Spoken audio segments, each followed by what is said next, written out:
Fala, meus amigos, estamos começando aqui mais um vídeo do canal. Enquanto eu sigo aturando esses bandidos me enchendo o saco e sabotando a minha vida privada aqui, eu vou fazendo aquilo que eles não destruíram ainda, que são os vídeos do canal, tá? Hoje a gente vai falar sobre os 20 anos do Estatuto do Idoso, certo? Que a gente comemorou anteontem, né? No dia, aliás, antes de anteontem, né? No dia 1º agora de outubro, tá? Então o Estatuto foi criado no ano de 2003, no início do primeiro governo Lula, e nós estamos completando agora 20 anos desse Estatuto, então a gente vai falar um pouco sobre isso aí, porque inclusive isso tem uma conexão muito importante aqui para mim, porque, né, tá aqui, ó, eu estou usando a touca do meu avô também em homenagem a ele, né, e essa lembrança do Estatuto do Idoso me lembra dele também. E aí vou aproveitar também para falar um pouco sobre o prêmio que eu ganhei no ano de 2006, no concurso Talentos da Maturidade, tá? Foi um concurso que eu ganhei com uma monografia sobre a terceira idade, enfim, então isso tem tudo a ver, né? E está fazendo agora, no mês que vem, né? Vai fazer 17 anos que eu ganhei esse prêmio, em novembro, né, de 2006, a cerimônia aconteceu entre os dias 21 e 23 de novembro daquele ano de 2006, então, quer dizer, estou fazendo agora 17 anos que eu ganhei esse prêmio, fiquei muito honrado na época com isso, e guardo isso aqui com muito carinho. Vou mostrar algumas coisinhas para vocês também aqui relacionadas a esse prêmio, e vou também comentar o texto, né, o meu texto, que foi um dos vencedores naquela época, e fazer aqui também alguns comentários, enfim, linkando, né, com o mundo de hoje, tá? Então antes, pessoal, deixo aqui mais uma vez a dica do meu novo livro de poemas, está aqui, tá? Meu 9º livro, 3º de poemas e o 5º pela Multifoco, certo? Meu zap está na descrição do vídeo, quem quiser entrar em contato aí, só falar, tá bom? Então, pessoal, vamos lá. Vamos primeiramente falar sobre o Estatuto do Idoso, né, que está completando 20 anos, completou agora no dia 1º, certo? Foi uma criação do Lula, do primeiro governo Lula, 2003, né, uma conquista muito importante ali, para poder chamar atenção para uma série de questões relacionadas aí com a terceira idade, enfim, com a vivência do idoso num mundo cada vez mais rápido, cada vez mais violento, né? Que é a sociedade brasileira, especialmente numa grande metrópole como o Rio de Janeiro, e certamente também assim em São Paulo, enfim, né? Em todas as grandes cidades. Tá? E essa é uma questão que é muito relevante, muito importante para mim, porque o meu avô é a figura mais importante da minha vida, e inclusive eu cuidei dele no final da vida dele, quando ele estava idoso já, né? Então foi uma experiência importante para mim, fundamental. Então falar disso é muito bacana aqui nesse momento, tá? Então vamos lá, o Estatuto foi criado no dia 1º de outubro de 2003, certo? E é a Lei 10.741, tá? Foi criada no primeiro governo Lula. E aí eu vou deixar 2 links para vocês aqui com 2 notícias que enfim, falam sobre esse aniversário de 20 anos e comentam algumas coisas sobre o Estatuto, tá? Quer dizer, alguns aspectos dele e algumas coisas que poderiam já ter melhorado, não melhoraram, algumas conquistas, né, que aconteceram nesses anos, e eu vou falar um pouquinho disso aqui também, tá? O link da Agência Brasil diz o seguinte, ó, quando foi aprovado, né, o Estatuto do Idoso, a população idosa no Brasil era de aproximadamente 15 milhões de pessoas. 2 décadas depois são mais de 33 milhões de pessoas. E aí o idoso nessa categoria aqui, ele é a pessoa com mais de 60 anos, certo? Então a gente hoje já tem 33 milhões de idosos no Brasil, o que dá mais de 10% da população, né? Deve dar uns 11% aí da população, 11, talvez até um pouquinho mais, né? E aí a notícia continua.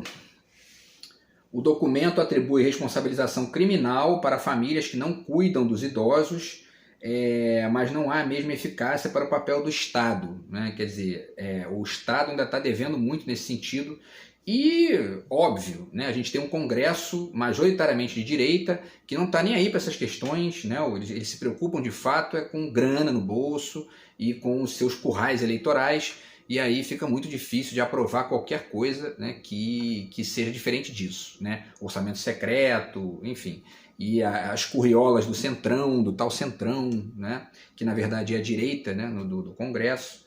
Então, quer dizer, muito provavelmente não é preciso ir muito longe para poder entender que o que eu estou falando não é uma mera aqui, né, verborragia, né? A gente teve aí há 2 dias uma votação pelo projeto do Desenrola Brasil, né? Que é um projeto que o PT pegou lá do Ciro Gomes, né?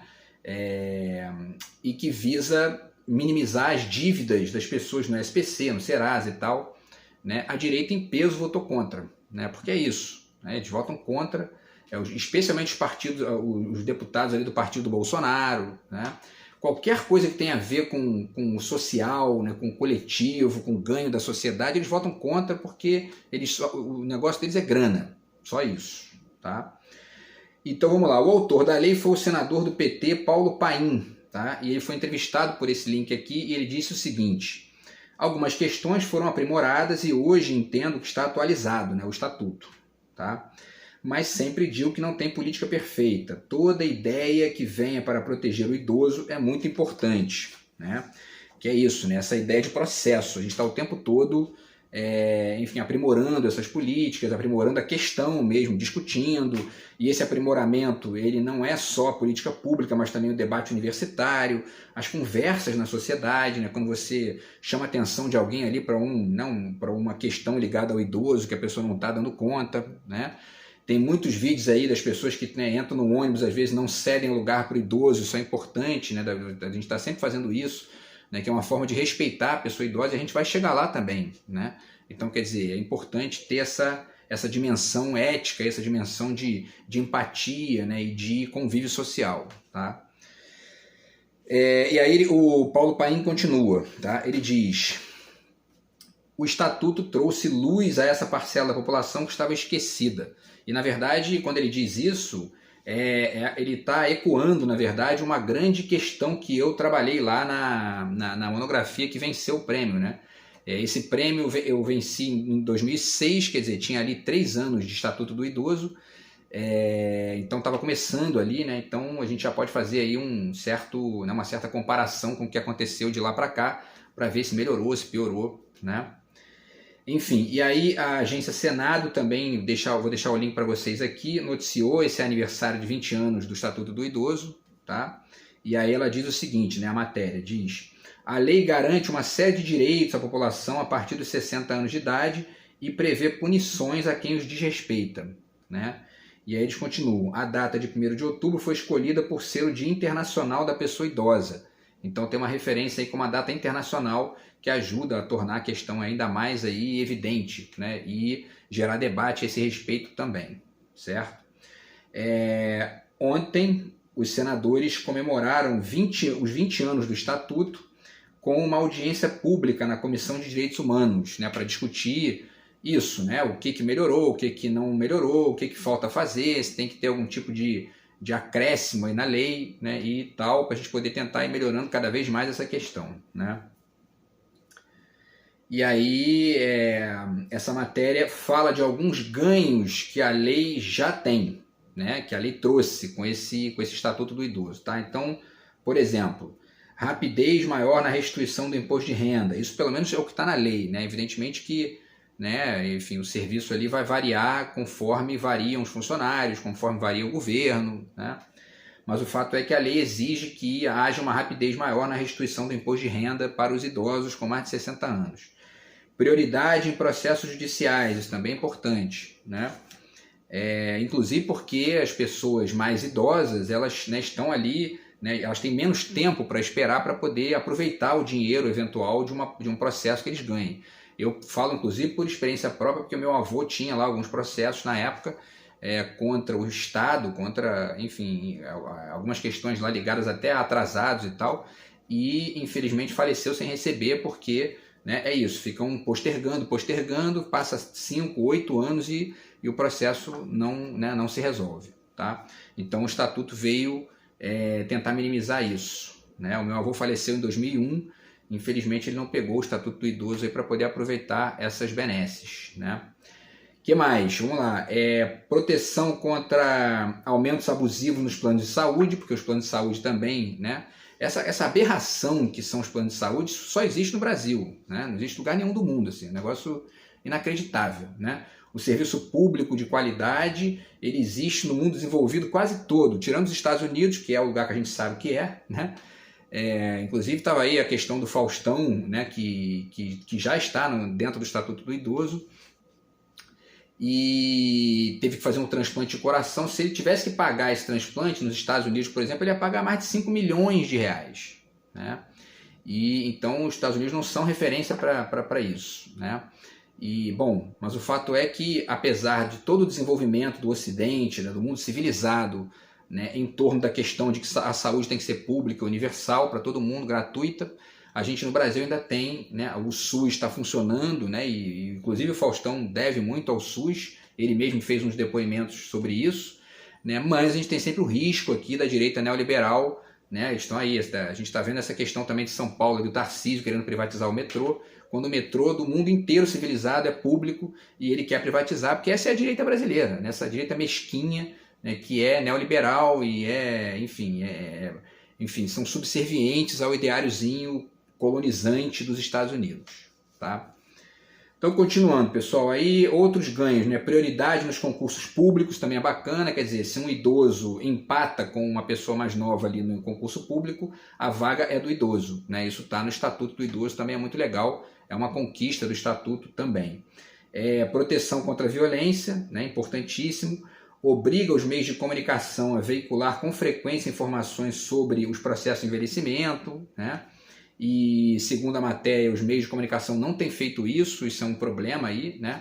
Porque os meios de comunicação, para quem não sabe, são concessão pública, ou seja, o Estado, né, desloca para eles ali o sinal e eles têm que utilizar, eles podem ali exercitar, evidentemente, né, a sua criatividade, a sua perspectiva e tal, mas eles também têm algumas responsabilidades ligadas à esfera pública, né, ao coletivo, à sociedade.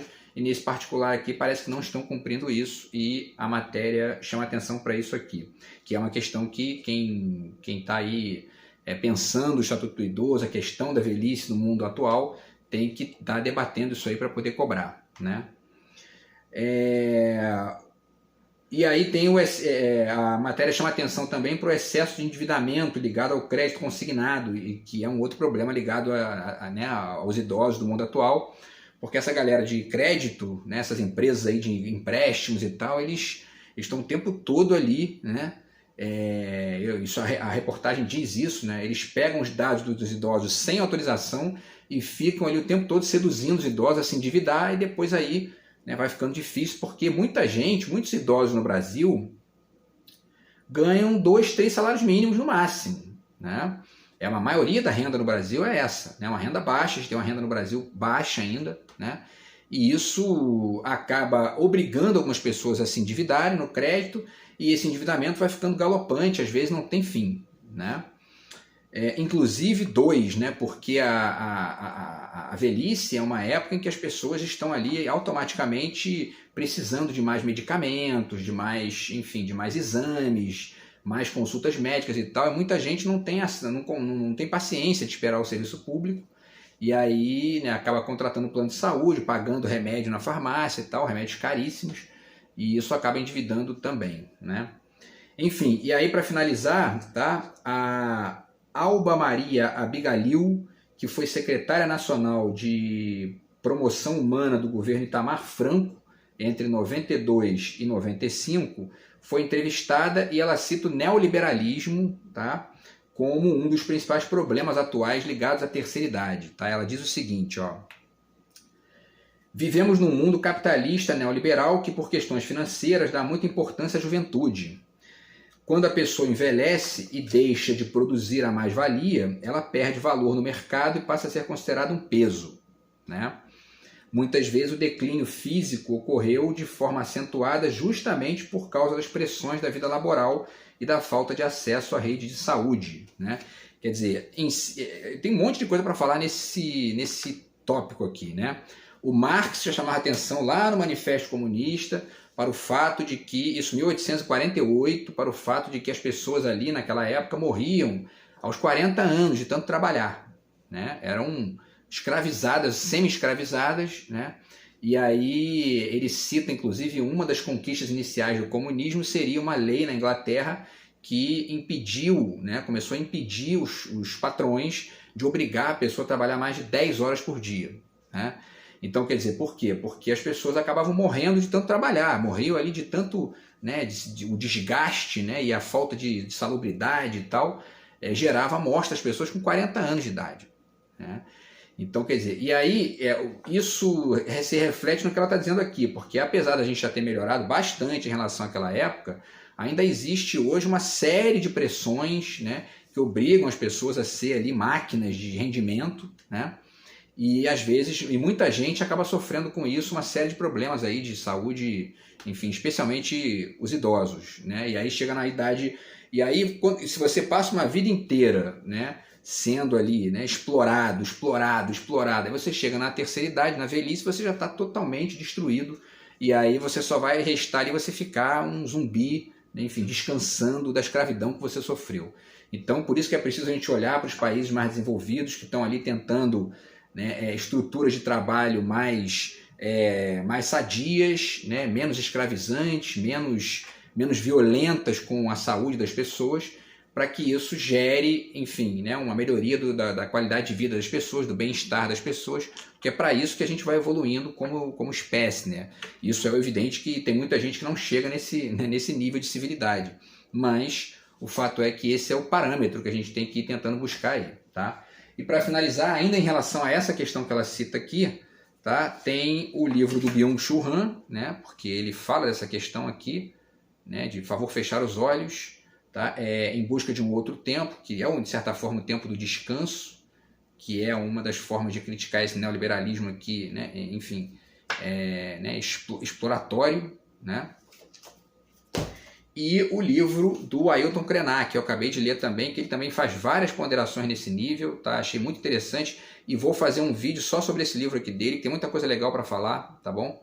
Que é justamente o A Vida Não É Útil, tá?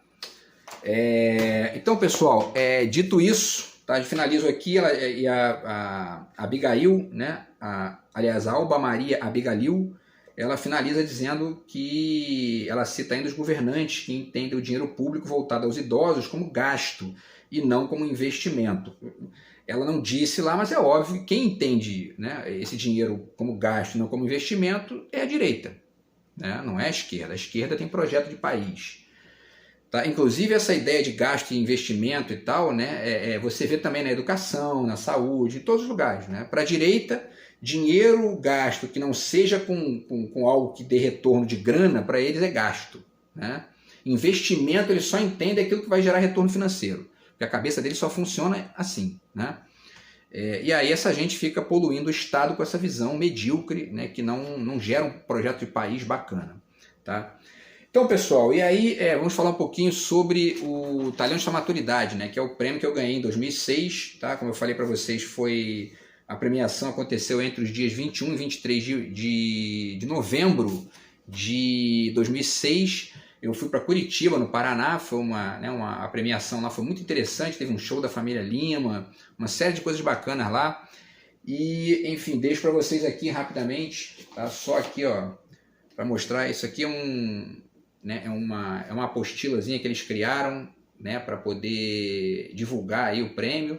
Isso já depois do prêmio, né, enfim, finalizado. Então eu tô aqui, ó, tá vendo? Eu tô aqui, minha foto está aqui. Teve divulgação na imprensa também na época, foi bem legal, tá? É o Talentos da Maturidade do Banco Real, que hoje é o Banco Santander, né? Então tá aqui, teve vários debates legais lá, dei entrevista, fiz enfim, falei lá também no palco lá pra galera. Tá tudo aqui, ó, nesses DVDs que eu tenho aqui também gravados, tá, ó. Isso aqui é uma entrevista que eu dei lá. E aqui é o evento, né? É o evento propriamente dito lá deles, que foi bem legal, tá? Então, pessoal, e aí vamos falar um pouquinho sobre o meu trabalho, né? Que ganhou lá o meu texto, que venceu, né? Foi um dos 5, na verdade, eram 5 vencedores para cada categoria. E eles têm categorias, né? Várias categorias, artes plásticas, literatura, contação de histórias, que é legal demais, assim. Na época a gente conheceu muita gente bacana, né? Uns senhores de idade lá que são né, contadores de histórias sensacionais, a maioria deles do Nordeste, que é uma galera que, né? Enfim, eles têm doutorado nisso, assim, de ouvido, né? E, enfim, e aí foi muito bacana, foi muito enriquecedor o negócio. E a categoria de monografia era a única, não sei se ainda existe, né? Mas era a única na época que permitia que pessoas com menos de 60 anos participassem se tivessem formação universitária, né? E aí eu mandei a monografia e fui um dos vencedores.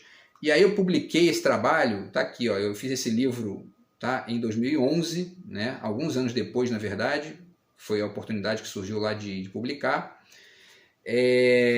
pela Fábrica do Livro, tá? Que é do Senai, né? Tá? É do Senai, perto do Maracanã, aqui na Tijuca.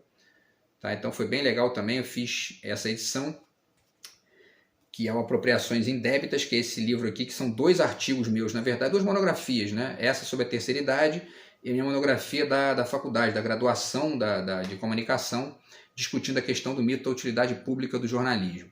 O texto dos idosos, ele se chama Simulacro do Idoso Moderno, tá? Então é chamando a atenção ali, pegando essa ideia do Jean Baudrillard, que é um filósofo, né? Um filósofo francês. Eu vou mostrar o livro dele para vocês, para poder discutir justamente a dificuldade que a modernidade e a contemporaneidade têm de acolher o idoso na medida em que é uma época de velocidade exagerada, a novidade como, né, um símbolo que é meio que hegemonizante, né, quase que totalitário, né? E aí as pessoas mais idosas que têm todo um rastro de memória, que tem uma história, né, ficam meio que alijadas ali ou, enfim, escanteadas por um discurso, enfim, né, quase que totalitário ali de que, ó, tudo tem que ser novo o tempo todo, novidade, novidade, né? E isso vai deixando essas pessoas cada vez mais excluídas, né? E, portanto, uma das defesas que eu estava fazendo ali era mostrando historicamente, filosoficamente, etc. e tal, o quanto que essa estrutura meio que, né, exagerada da modernidade, dessa estética moderna, ela não é totalmente inclusiva. Ela tem também esse problema, né, de gerar ali uma certa exclusão, uma exclusão às vezes violenta, né, em quem tem um rastro mais longo ali de vida e tudo mais, tá? E aí eu dividi o trabalho em 3 capítulos, tá? No primeiro capítulo eu falo sobre o mito da desigualdade social e o exílio moderno da velhice, tá? Que é discutir essa questão porque o problema não está na ideia de desigualdade social, que era meio que o tema na época, né? Na verdade, a desigualdade ela é uma característica da vida em sociedade, né? Ou seja, desigualdade não no sentido econômico, né? Mas no sentido mesmo de você estar ali convivendo com diferenças, né? É ilusão querer que a vida em sociedade seja uma vida de igualitarismo. Isso não existe, né? Seria como viver um mundo que só tem clones seus, né? E isso não é possível. Então, o problema não está, pelo contrário, né? O problema, na verdade, está na dificuldade que a vida em sociedade da modernidade, da contemporaneidade tem de enxergar uma diferença mais radical que é a diferença do idoso, né? E aí vou citar aqui alguns livros que eu usei, né? Esse livro aqui, O que é Velhice, tá? Da Sônia de Amorim Mascaro, que é um livro dessa coleção Primeiros Passos, né? Que é bem legal. Usei uma crônica do Zuenir Ventura, que também nesse livro, bem legal dele também, tá? Que é o Crônicas de um Fim de Século. Tá? Só para relembrar, eu fiz esse texto em 2006, né? Então, quer dizer, a minha literatura estava toda ali até 2000 e pouco, né? Não tinha os livros mais recentes que eu li, tá? Esse trabalho do Jean Baudrillard foi muito importante também, A Transparência do Mal, né? Ensaio sobre os fenômenos extremos, porque ele discute aqui a questão do outro, né, e tal. Isso também é muito importante, tá? E ainda no primeiro capítulo, esse livro aqui do Edgar Morin, porque ele tem um capítulo aqui que ele fala sobre a ideia de juventude, aí ele faz uma ponderação sobre essa questão da velhice, tá? E esse mesmo foco aí que eu estava discutindo no trabalho, tá?